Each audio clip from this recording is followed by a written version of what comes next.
Hello guys, আসসালামু আলাইকুম। তো পবিত্র মাহে রমজান চলছে। তো সবাই কেমন আছেন? আলহামদুলিল্লাহ, আমিও ভালো আছি আল্লাহর রহমতে। তো আমি আজকে ধুমরা গাছ লাগাইতেছি। তো সাথে থাকেন, দেখতে থাকেন প্লিজ। ভিডিওতে সবাই শেয়ার করবেন, লাইক দিবেন, নতুনদের পাশে থাকবেন। ভিডিও সামনে গেলে প্লিজ ধাক্কা দিবেন না,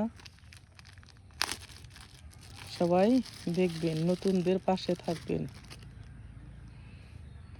আবার দেখাবো, যেদিন ধুমরা ধরবো সেই দিন আবার দেখাবো ইনশাল্লাহ।